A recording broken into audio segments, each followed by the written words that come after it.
Good evening, music world. John here from What's Spinning, here tonight to kind of kick the finale off for this week with my top albums of the year. If you haven't already, I've been going all week. I dropped my least favorite records, my top 50 singles, as well as my top 5 EPs. And tonight I'm coming at you with the grand finale with my top 20 albums of the year, which I've been working on over the last couple of weeks, mostly because there was just so much truly fantastic music that dropped this year. But I've narrowed it down to 20, but I do want to kick off with just a few honorable mentions that just missed the mark. First up, I want to give a shout out to my boy Sturgill Simpson, who dropped an album under the Johnny Blue Skies name, Passage du Desir. And let me tell you, this is a real coming out party for the Johnny Blue Skies moniker for Sturgill Simpson. I mean, for years, Sturgill has been pushing country into a more progressive, more, just very much more evolved form than it's at right now. And here it is. Here's the album, and it sounds great. There's everything here from sweaty, outlaw, soaked country vibes, but also some of the sweetest ballads that he's put out in years. Jupiter's Ferry and Mint Tea absolutely stand out. Really great country record. Also, honorable mention, want to give a shout out to the new Jack White album, No Name. I mean, so many average albums later, so many weird, unnecessary detours later, Jack just kind of freaks out on us, and it's exactly what I've wanted to hear him do since day one of going solo. It's nothing fancy, it's nothing remotely bold, but honestly, it's just so sweaty and eclectic, it brings me back to the White Stripes, and that's all I can ask for right now. Also, finally want to give my honorable mention, tip of the cap, to the final record from The Cure, Songs from a Lost World. I mean, this is truly a testament to what the band has done over the years. And yes, they took their time with this record, but they handle it with care, and the result is this monolithic, gloomy, very gothic, very classic Cure-sounding record that would be a truly fantastic finale to the band if it truly is their last record. Now, without further ado, I'm going to leap into my top 20 records of the year. As always, this is all just opinion, folks, so just let's have some fun. And at number 20, easily one of the best heavy records of the year, the very hazy, the very psychedelic and progressive ILION from SLIFT. The French band has been turning heads into heavy psych and psychedelic rock genres for years, especially due to their much heavier, progressive style. And with this latest release, let me tell you, the hype is real. This thing came out very early in the year, and instantly I felt like it was going to be a contender for one of the heavier records of the year. And it is. It's urgent, it's produced amazing, it's sonically captivating. Not only that, but SLIFT do something that I personally thought was impossible, and that is bring fresh ideas to the modern progressive metal state. But overall, I'm just so impressed with this. My eyes are absolutely glued to whatever they're going to be doing next. And tracks like Confluence, I just get lost in. Fantastic psych metal project. Number 19, gonna put Waxahachie's Tiger's Blood. I mean, I've been a fan of Katie's work ever since like the American Weekend record. And while I've always enjoyed her stuff, this is easily her most passionately performed, well-wrote, and well-done record to date. And it's obviously, really going more on the alternative country vibes these days. But she's even nailing that. Charming lyrics, good vibes, she sounds at her most confident. And yeah, you could argue that it's a little straightforward, but damn does it ever put a smile on my face, this record. Just a really sunny, feel-good project. Number 18, an album that just kept growing on me, and every time I listened to it, I was just more blown away by just how heavy it is. It's the new Gatecreeper record, Dark Superstition. I mean, this Arizona band over the last few years has done some really, truly great stuff for modern death metal. And yeah, you can argue that this is their cleanest record production-wise to date. But the band's sheer brutality and incredible guitar work on this record will keep you coming back for seconds. I mean, yeah, one or two tracks on here do take a back step, but tracks like Caught in the Tread and the title track and Dark Star are incredible metal tunes. Yeah, they don't seem to be slowing down. And at number 17, this is an album that I did not expect to put here. It's not even an album that I expected to like because of my track record with the band. I'm going to put the new Foxing record, their self-titled one. I mean, for years now, I've thought that Foxing has had the big ideas, but they just really haven't capitalized on any of them. However, I'm happy to report that's not what happens on this new record. As a matter of fact, everything just falls into place here. They sound like an entirely new band. It's a noisy album that actually really keeps you on your toes just because of how many left turns it takes and how many genre hops it does. It's an album that's rooted in classic emo and indie, but also takes detours into noise rock and art rock. I honestly did not expect to hear so many experimental cuts on this record. And as always, the raw emotion on display from Foxy is nothing short of impressive. I mean, this album is just a must listen to for either classic fans of emo or modern art rock fans for that matter. At number 16, I personally loved the hell out of this thing. It would be the new Fortet record 3, mostly because this album is just such a freaking flex. This is a glistening, kaleidoscopic project that has just this such a sense of adventure and creativity and emotion that really brings me back to the early days of Kieran's work. You're gonna find some icy ambient on here, some moody down tempo. Hell, there's even a chill wave sounding cut on here. And these beefy cuts usually progress wonderfully. And yeah, you can argue that this is nothing new out of the Kieran Hebden camp, but God, does it ever sound good? And at this point, he doesn't really need to do much more. He's done so much already. At number 15, I'm going to put my favorite debut record of the year. I'm going to put Wishy's 777. I mean, this is just a feel-good blend of classic indie, emo, and shoegaze with catchy hooks that pop so hard you're going to want to hear this whether or not you're a classic fan of emo, indie, or shoegaze, or a modern fan. And while the band's style may not be anything new in these genres, they bring to the table really great songwriting, a youthful energy, and an immense amount of passion. They tug at all the right heartstrings. It's easily one of the better indie debuts of the year and just a really feel-good record. And the singles like Six Sweet and the title track and Love on the Outside are just great. At number 14, this was a late year edition, but holy hell is it good. It would be the new Mount Eerie record, Night Palace. I mean, I am a huge fan of just anything that Phil Elverum does usually. And, I was certainly excited for this new record. I certainly, had my eyes set on it. But what we have got here,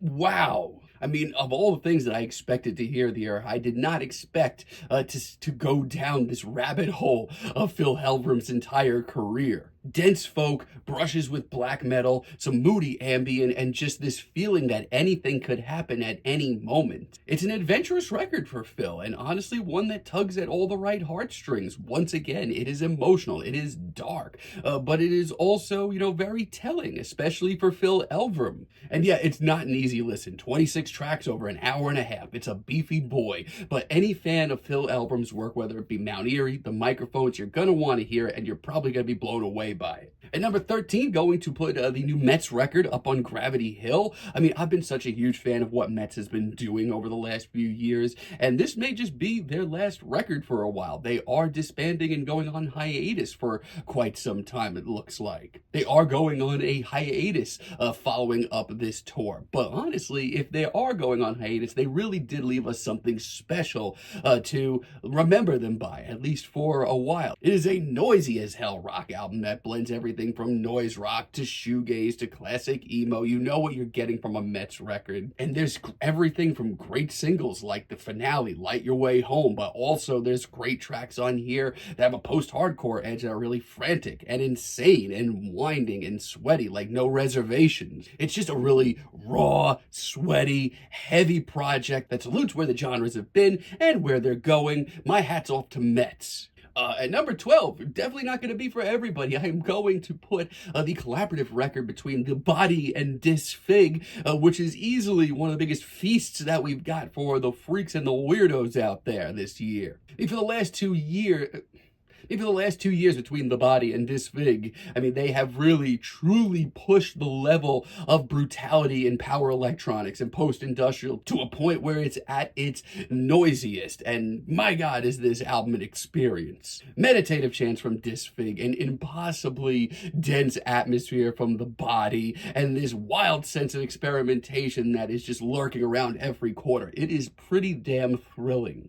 Also, tension. I hope you likes a lot of it. Yeah, this is is a wild album. It's not going to be for the faint of heart, but if you are into the noisier and weirder genres in post-industrial and power electronics, you need to hear this, and you need to hear it soon. It's pretty damn hypnotic and visceral and just simply impressive. And at number 11, gonna put the new MGMT record, Loss of Life. And on this release, I mean, it's just really impressive to hear where MGMT is. I mean, somehow they continue to mature and continue to blossom into these awesome, incredible, really respectable musical artists while keeping all the eccentricities in place that made them so interesting to begin with. And for years, MGMT has gone further down the rabbit hole of these very 70s influences that they have. And this latest record is just that. It is a love letter to the singer-songwriter days of the 70s and the power ballads of the 80s. And it's all done with just such a love and care for this sound that I can't help but respect. And while Ben and Andrew's ideas continue to be freaky and playful, their songwriting has improved so much. I'm just so happy to hear where they're at right now. It's a great record.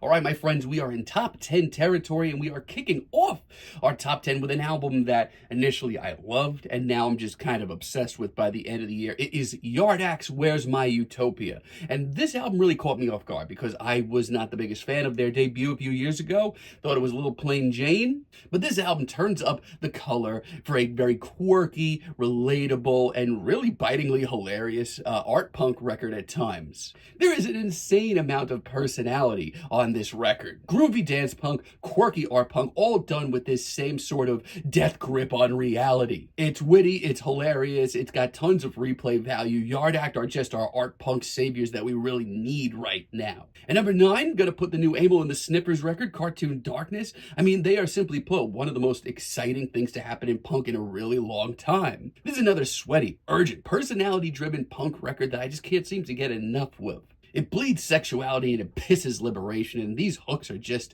oh god, they will stick with you for weeks. And yeah, it's not their heaviest record, but man, does this just really all come together nicely. Yeah, the band just, if they haven't already, sound like they're completely ready to take over. And at number 8, god, a hip-hop record that I just had way too much fun with, probably more than the recommended dose of fun, but yet here we are. I'm putting the new Joey Valence and Brae record, No Hands. I mean, god, I've just been listening to this way too much. Now let me just start off by saying there is absolutely nothing bold or wildly new about the stylings of Joey Valence and Brae, but yet here I am kind of obsessed with the record. It's brash, it's in your face. Lyrically, I can only imagine that these two could not keep a straight face writing half of these tracks. There are actually some very, very funny tracks on here. It's so ridiculous, but it also has a lot going for it in other ways, between the boom bap beats, the slick production, and the undeniable chemistry that these two have. And I mean, just between The Baddest and John Cena, there are just so many great singles on this thing. I haven't really been able to stop listening to it. Not only that, but it is the most genuine fun that I've had in rap in quite some time. And at number 7, ladies and gentlemen, Chat Pile. Cool World. I mean, on their follow-up to God's Country, the band does absolutely nothing to play it safe. As a matter of fact, this album is even more dangerous sounding. It is a bulky, groovy, very heady noise rock record that is absolutely a must for your weight pumping playlist. It holds nothing back, and it doesn't warn you when the next punch is coming your way. Chat Pile continue to bring the heat and the message, and I continue to show up and enjoy what I'm hearing. It's pretty damn noisy, though. At number 6, I mean, I can't say no to this project. It's Spirit of the Beehive with You'll Have to Lose Something. They continue to be one of the most exciting and truly creative acts in modern experimental rock. I mean, this album is a sprawling blend of hypnagogic pop and neo-psych, but they continue to do it the right way, their way, with a sea of really interesting production tricks and catchy hooks, making this one of the most replayable experimental albums of the year. It's a hazy, surreal album that doesn't really sit still or get comfortable in its sound. It can go from therapeutic and warm to noisy and hellish at a blink of an eye. But man, do they ever make it easy to take in. Alrighty, my friends, we are in top 5 territory. And at number 5, a record that I have just listened to more and more and more of. I think it's the best rap album that's come out this year. I'm putting Vince Staples' Dark Times. I mean, this for me, is a true homecoming. Over the last few years, I've personally been a little disappointed with Vince's output. He's been going for a shinier sound, even though he still keeps it gloomy. But this record here really does go back to his early days, the sort of rainy day, introspective days. But more importantly, his storytelling is here. Like, I feel like this is the first time since Big Fish Theory that Vince is really focusing on his strengths. Not only are the beats icy cold and his performances focused, the storytelling here can go toe-to-toe with anything on Summertime '06 or Hell Can Wait. It's short, it's sweet, it's one of this generation's best hip-hop lyricists really getting back on the horse. This thing is so good.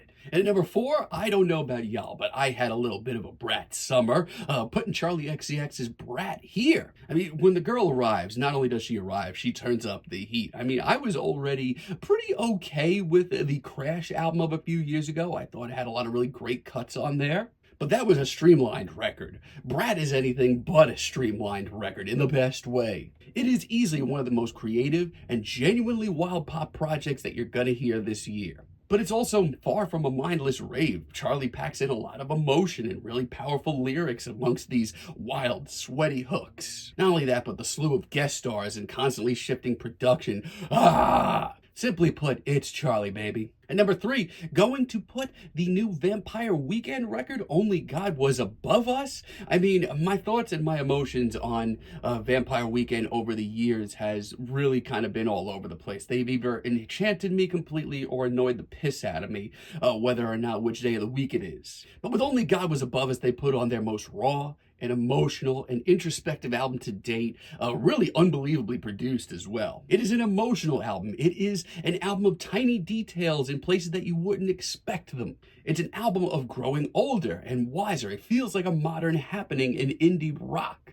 In 3 years, if I wasn't sitting here calling this Vampire Weekend's best record still, I honestly wouldn't be shocked. At number 2, I am going to put the new Knocked Loose record, You Won't Go Before You Have To, as the band here has completely rewrote the books on modern metalcore. They've always had this great knack of sticking to the genre's roots, but turning it up to 11, and that's what this entire record is. It's got some deafening production and some of the best guitar work that you will hear on any record this year, I promise you. Dare I say, more often than not, Knocked Loose absolutely sound adventurous on this record. I mean, it's not for the faint of heart, and it's not going to be for everybody, but this is easily the best heavy record that I've heard this year. Which leads me to my number 1 record of the year. It's the album that I've listened to the most. The singles on this thing have enchanted me at every turn of the year, and it's been a long year, but we did get the new Jessica Pratt record here in the pitch, and I'm putting it as my favorite record of the year. I mean, I've been very patiently yet eagerly awaiting Jessica's next work after Quiet Signs, which I thought was a fantastic record. And that patience absolutely paid off, because what we have gotten is one of the most enchanting, otherworldly, and just unique singer-songwriter records I've heard in a decade. Jessica's very intimate style of singing is only magnetized by this album's very classy production. The atmosphere is immaculate as well. Added some brass and strings, nods to classic folk pop as well as bossa nova, and you have simply put an experience, and I think it's the best album that I heard this year. But what are some of your favorite records of the year? Let me know down below. I'm kind of done for the next few weeks. I have a couple of videos going out next week, just some fun end of the year stuff. I'll probably talk about my Wrapped, and I might do a top 100 albums of all time. I'm also going to be doing a short albums list that I kind of missed this year, because there were a lot of albums that I didn't get to review. But until I see you, my friends, I hope everybody enjoyed List Week, and I will catch you all soon. Have a great day.